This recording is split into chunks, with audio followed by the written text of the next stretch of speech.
Goeiedag, jy kyk Goeiemôre, Good Morning.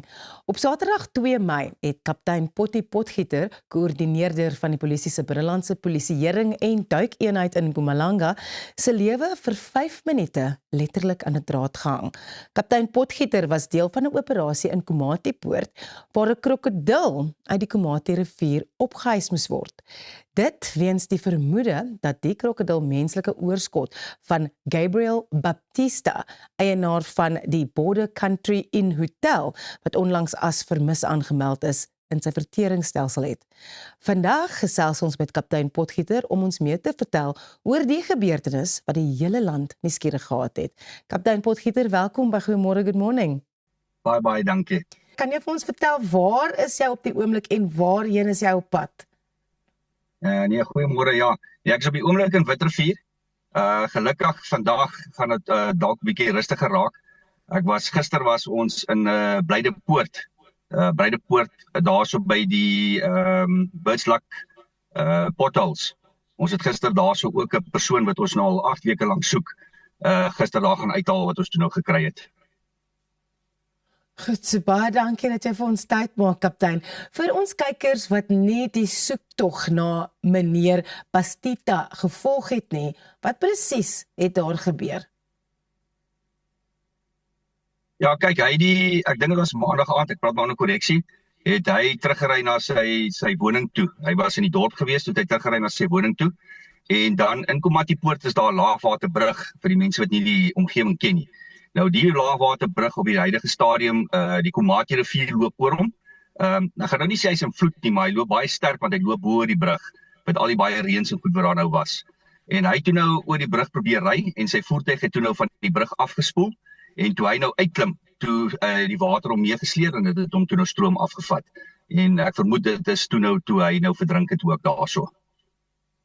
Kaptein, hoe lank het julle na meneer Baptista gesoek voordat julle vermoed het daar gedeeltes van sy liggaam in die krokodil se verteringsstelsel is? Ja, ek dink dit was meer as 4 dae, want ons het Dinsdag dink ek begin daarso en ons het eers Saterdag, toe het ons eers die krokodil uitgesit en toe die oorskot gekry. So ja, dit is dan 4 dae wat ons na hom gesoek het. Ongelooflik. Volgens 'n artikel op Netwerk 24 is daar verskeie liggaamsdele in die krokodil se maag gevind. Wat het julle gevind? Okay, ek gaan nou nie grafies raak nie, né? Kyk, ons het die liggaam se oorskot gekry of 'n oorskot van 'n liggaam, maar wat ons ook binne in die krokodil se maag gekry het was 'n klomp skoene. Die plakkies wat die mense dra, Crocs en daai plakkies wat jy so tussen die tone het. Was 'n klomp van dit ook binne in die krokodil se maag uitgehaal. So, ons kan nou aanneem dat meneer Baptista nie die enigste slagoffer is wat in die krokodil se verteringsstelsel opgeëindig het nie. Ja, nee, kyk, ons kan spekuleer nou, né? Ja. Ek het nou 'n paar van die mense wat nou spesialiseer in krokodille geluister. Jy weet, daar kon 'n voet aan daai skoen gewees het toe hom ingesluk het. Dit kan ook wees dat die krokodil maar net alles gevreet het wat daarby hom langs hom verbygedryf het. Ja. So dit is maar ook 'n spekulasie, want onthou, jou liggaamsdele verteer. Die plastiek en die spons van daai skoene verteer nie. So ou kan nie regtig sê hoeveel jare of hoeveel maande lê dit al in die krokodil se pens nie. So dit is maar ook vir spekulasie. Is ongelooflik. Wat 'n interessante werk het jy nie. Dit is seker elke dag iets uitdagend en elke dag iets anders en iets niets. Nee, kyk, verseker hoor, geen toneel is dieselfde nie, geen situasie is dieselfde nie, weet, jy kan vandag by 'n rivier werk, en die vorige dag was daar iemand wat by daai selfde rivier weggeraak het, maar dan is al die omstandighede anderste.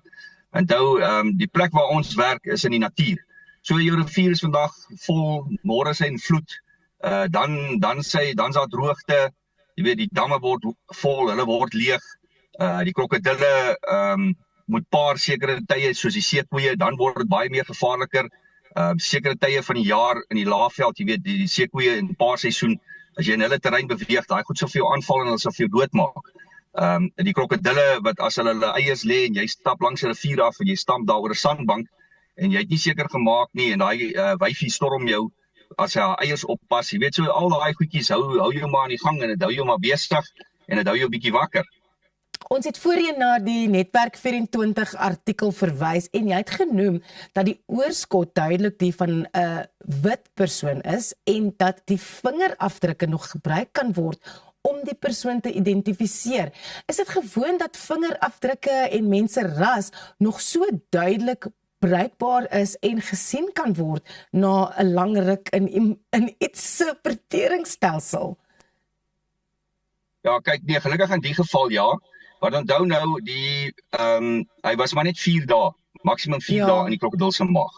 So daai verteringsproses, kyk, hulle suur is verskriklik sterk. So as ons nou 2-3 weke gewag het, sou ons nou niks gekry het nie. Want die krokodil se suur is so sterk dat hy tot die been verteer. So nee, ons het hom net betyds gekry. En jy weet, die voordeel is nou daar so, soos jy gesê het, ons het daar was, om dit nou maar by te sê, daar was 'n hand by. So dit maak ook die identifikasie baie makliker, want onthou die persoon wat weg is, hy het 'n bestuurderslisensie gehad, hy het 'n ID, hy het 'n paspoort. Jy weet, so al daai vingerafdrukke is op rekord. So dit gaan ook dan net help om dan definitief te kan sê ja, dit is die persoon wat ons soek of nee, dit is nie die persoon wat ons soek nie. En dan ja, jou velkleur, soos jy sê, dit bly daar. Jy weet, as hy nou verteer het vir, kom ons sê, nog 'n week of 2, dan sou jy nou nie kon sien nie, want logies begin hy mos jy die vel afverteer en so aan. So nee, ek dink ons het hom net betyds gekry en dit het toe nou so uitgewerk dat ons daarom iets het om hom mee te identifiseer. So ek is baie dankbaar daarvoor. Ja. Daar is natuurlik nog talle prosesse en tegniese faktore wat 'n rol speel om die presiese slagoffer te kan identifiseer. Hoe lank dink jy sal dit neem totdat die families resultate kan verwag? Ja nee, kyk, daar's 'n geregtelike doodondersoek geopen. Net asof jy presies 'n normale persoon heeltemal so gekry het. So die polisie ondersoek nou 'n geregtelike doodondersoek. Ek is nou nie hoe sê hulle, expert in dit nie. Ek het gehoor dat privaat maatskappye vat enigiets tot 'n maand om DNS-toetse te doen. Ek weet die polisie is ook, maar ek kan nie regtig sê nie, want onthou ek is maar lank uit die ondersoekgedeelte uit. Wat ek wel weet is hulle sal definitief die toetse wel doen en jy weet, om te bepaal dat dit definitief die man is. Hierdie is nou seker die vraag wat ek baie graag die antwoord op wil hê en baie van ons kykers ook. Hoe het julle die spesifieke krokodil geïdentifiseer? Dit is vir my soos 1 in a million. Nee, dis waar, kyk, dis maar die ondervinding wat begin tel, nee. Soos ek jou gesê het, die mooi Engelse woord is, daai krokodilbrug is notorious. Jy sal onthou van die 2 soldate wat daar afgery het. Dit is presies dieselfde plek waar hy nou af is. Nou, die soldate ook, onthou die een soldaat het ons mos net die kop gekry, ons het nooit die res van sy oorskot gekry nie, want self daar so ook die krokodille aan hom gevreet. So jy kan enigiemand vra daar in Komatipoort, jy weet, daai plek is berig vir die krokodille. Hulle val alles aan en hulle, jy weet, ek weet, terwyl ons daar gestaan en gesels, daar's mense wat aangeval word gereeld daar so deur die krokodille en so aan. So wat ons toe nou gedoen het is, omdat ons die terrein baie werk en ons ken die omgewing en ons werk nou in die Laagveld baie met krokodille, toe ons die gedrag van die krokodille begin dophou. Nou, oor die algemeen as jy met 'n helikopter of met 'n hommeltuig naby 'n krokodil oorgaan, jy weet, hulle is skarrel weg en hulle gaan kruip weg in die water. Hierdie spesifieke krokodil was so 150 meter nader van waar die persoon weggeraak het. En jy kon sien aan hom, as jy vir hom gekyk het, kon jy sien sy pens was dik gevreet. En jy weet, ons het op een dag het ek 3 keer met die helikopter laag oor hom gevlieg en hy het nie eens beweeg nie. Hy het net bly lê. En toe weet ons ook nee, hierdie krokodil het definitief iets groots geëet. En ook die feit onthou, ons het ver en lank langs die rivier afgesoek. Ons het niks anders te gekry nie. Ons het nie die man gekry nie. So logies dan nou die logika is mos dalk dan is hy gevreet en dis hoekom ons toe nou op die spesifieke krokodil besluit het. En gelukkig toe was ons reg en ons het toe nou die oorskot gekry. Sjoe, dit is ongelooflik. Hierdie storie word net meer en meer soos my bek hang oop. Maar baie mense wil ook graag weet waarom die krokodil doodgemaak moes word en nie net gesedieer moes word nie of kon word nie. Kan jy dalk verduidelik? Ja nee, kyk, en onthou nou hierdie is maar my eie verkeerde opinie, né? Ek sê altyd mense kom eerste. So jy weet ek sê altyd vir die ouens, daar was baie krokodille. Ek het nie almal geskiet nie. Jy weet, ons het een geskiet. En toe ons nou die oorskot kry, toe is dit genoeg. Dit was nie nodig dat ons teruggaan en al die ander krokodille gaan uitskiet daarso nie. Ongelukkig die familie moet berusting kry. En mense kom altyd eerste. Jy weet, so daar's nou wel baie mense wat kwaad is oor die krokodil en daar gaan nou baie mense my haat daaroor. Maar dis die realiteit. As jou geliefde weg is, jy wil afsluiting hê. Ek glo nie enigiemand gaan baie bly wees as hulle op 'n toneel kom en sê ja, maar hulle het nou daar's ooggetuies wat gesien het daai krokodil het die ou geëet en ons draai om sê okay, hy's nou maar geëet, ons gaan dit maar los nie. Ek glo nie enigiemand gaan bly wees daaroor nie. Dis nou maar ongelukkig dat die krokodil toe nou maar 'n prys moes betaal, maar die familie moet afsluiting kry, jy weet. Ek het al tonele gedoen waar ons glad nie 'n persoon kon kry nie. Jy weet, en dan praat ek bel altyd gereeld die mense om te hoor 'n bietjie opvolgwerk te doen of hulle iets intussen gehoor het. Ek het nou so ruk terug met mense gepraat, dis al oor die 2 jaar. Daai mense sê nou nog vir my nee, hulle dink hy lewe dalk nog. Hulle het nog gehoop dat hy dalk kan leef. Jy verstaan, so daai mense sukkel om aan te gaan. En behalwe vir dit, onthou daar's nog 'n wetlike aspek ook aan hierdie ding verbonde, né? As hierdie ou nog nooit gekry word nie, hoe handel jy sy ek weet nou nie sy Afrikaans die estate, hoe handel jy dit af? Weet so, die boedel, jy weet so, daar's baie tegniese goeders ook aan die ding verbonde, jy weet, wat mense ook moet verstaan. En jy weet, soos ek sê, ons het nie net uitgegaan en wild en wakker daar tussen die krokodille gaan skiet en al wat 'n krokodil is uitgevang en uitgeskiet nie. En die ander probleem is nou, soos jy nou vra nou, maar hoekom moet ons hom nie net verdoof nie? Jong, ek is nou nie 'n expert nie, jy kan die veeartse daar vra, maar wat ek kan aflei, jy kan nie 'n krokodil sommer verdoof nie, want dit is 'n reptiel.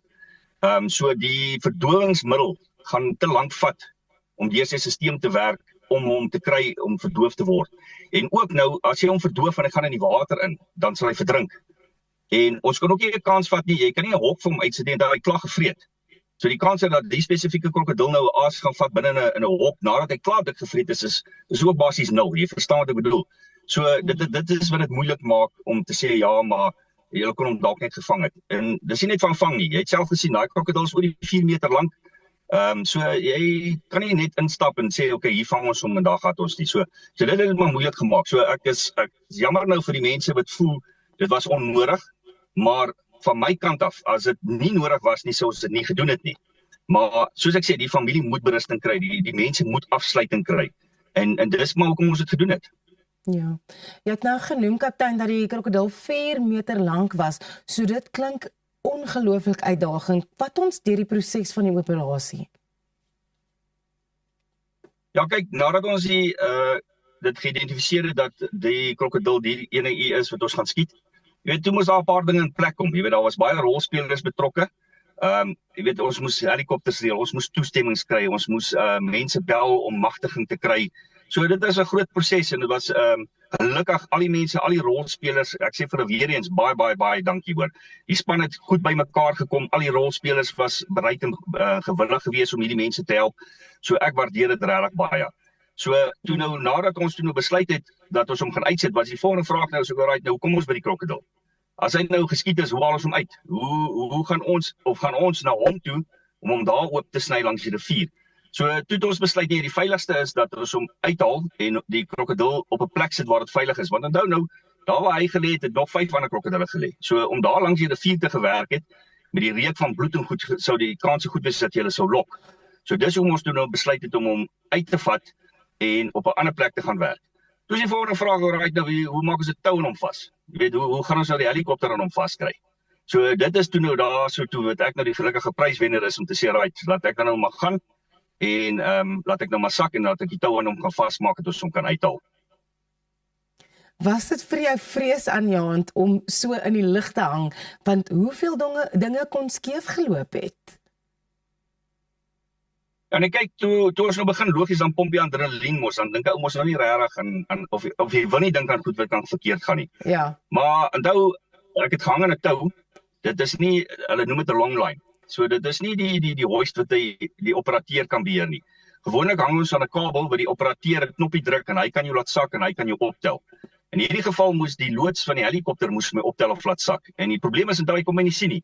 Daar ek hang reg onder die helikopter waar hy my nie kan sien nie. So dit was probleem nommer 1. En nommer 2, onthou my harnas. Die harnas kon enige tyd hy gebreek het want ek is net aan een karabine op die harnas vas. Die tou wat hulle gebruik, ek moes dalk voor die tyd gevra het, luister hoe nuut is hierdie tou, want ek weet ook nie wanneer en wat het hulle met daai tou gedoen nie, verstaan, so die tou kon gebreek het.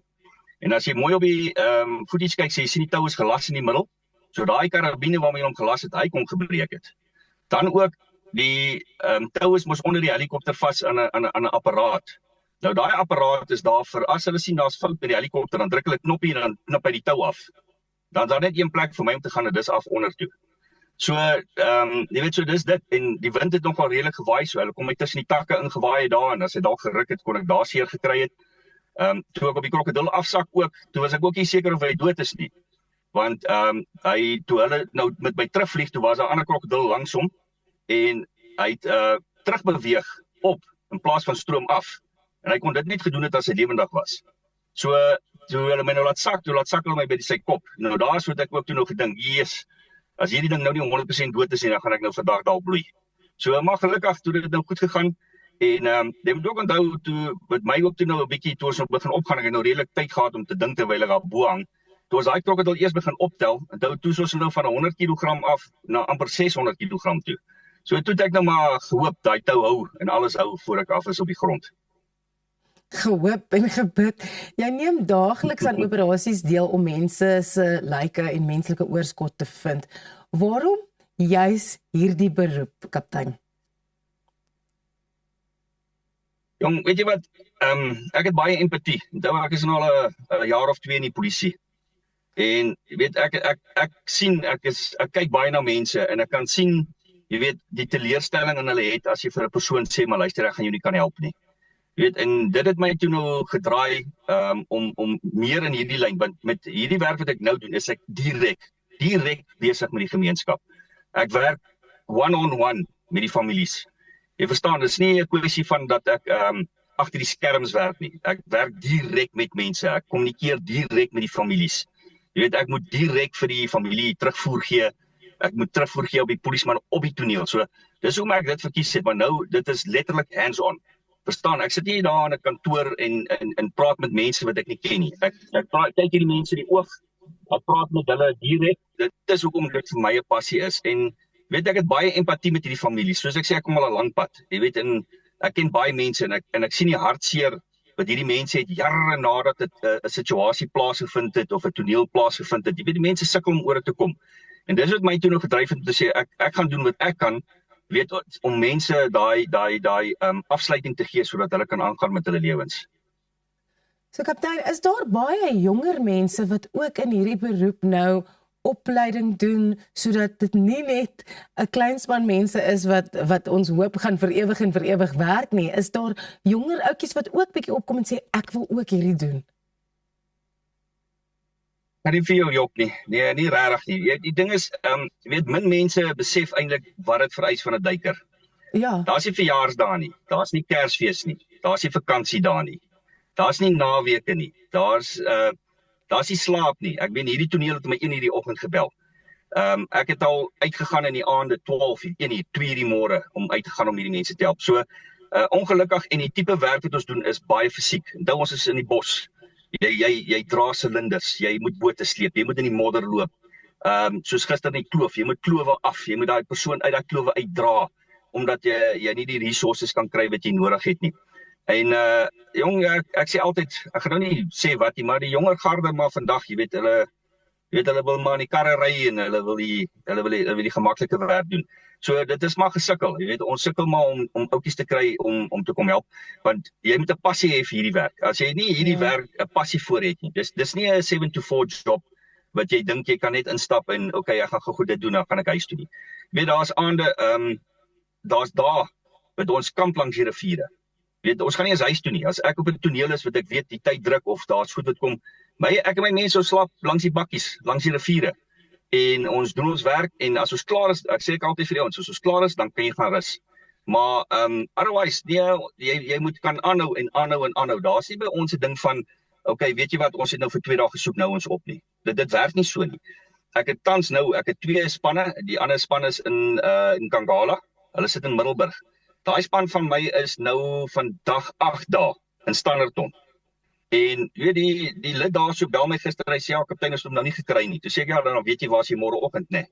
So, jy weet, my manne bring hulle kant. Die ouetjies wat ek het, werk, want hulle het ook 'n passie vir dit. So, dis hoekom ek sukkel met die jonger ouetjies, jy weet, as hy nie 'n passie het om hierdie werk te doen nie, gaan hy baie vinnig agterkom, jy weet, dis nie vir hom nie. En dan behalwe vir dit, onthou die ouetjies moet die trauma kan hanteer, né? Onthou as ons nou gemiddelde vat, ons kry as jy op gemiddelde werk, dan het ons 'n verdrinking elke derde dag in Mpumalanga. So elke derde dag werk jy met hierdie trauma. Jy werk met mense wat oorlede is. Jy werk met familie wat jou in die oë kyk, wat huil en daar vir jou vra, maar asseblief maak 'n plan. So dit is baie van die ouetjies kan dit ook nie hanteer nie. Hulle kan nie die gedeelte met die liggame, jy weet dag na dag nie. En soos jy sê, ons sal ou mense uit, jong mense, ons sal babas gaan uithaal. En jy moet ook onthou, dis nie net hierdie nie. Babas wat hulle weggooi in die pit toilette. Ons moes al van hulle gaan uithaal. Jy weet jy hang 'n man daar aan sy voete, kop eers daar af om dit te doen. So dit begin baie van die ouetjies vat en hulle kan net nie daai kan ek maar sê trauma, hulle kan net nie daai tipe trauma hanteer nie. So dit is hoekom dit moeilik is om geskikte kandidaate te kry vir wat ons doen. Ja, en ek is nou nie die einde van die onderhoud nie, maar ek wil net vir jou en jou span en almal wat die werk doen wat julle doen, ontsettende groot dankbaarheid net stuur deur die foonlyn en deur die videolyn, want dit is die werk wat julle doen is so belangrik en dit is ook so moeilik, so julle word waardeer. Was hierdie operasie een van die mees vreesaanjaende waaraan jy al deelgeneem het? Jy het nou 'n hele klomp ander operasies genoem en ek sal dink dat hierdie een die top 1 is, maar dit is seker nie. Nee. Jy kyk nie, hierdie een is verseker die top 1, né? Kyk, ek sê altyd vir die ouens, weet jy wat is soos om op vakansie te gaan? Jy klim in jou kar en almal is bly en almal sien uit en dan sien 'n massiewe ongeluk. So jou vakansie het van een oomblik van 'n vakansie na 'n disaster toe gegaan. Ja. Nou hierdie een was presies dieselfde. Jy weet so, ek is bitter bly dat dit goed gegaan het soos dit het. Maar as enige een van daai goed wat ek jou genoem het, is enige een van daai faktore daar betrokke was. Jy weet dan ek nie vandag hier saam met jou gesit nie.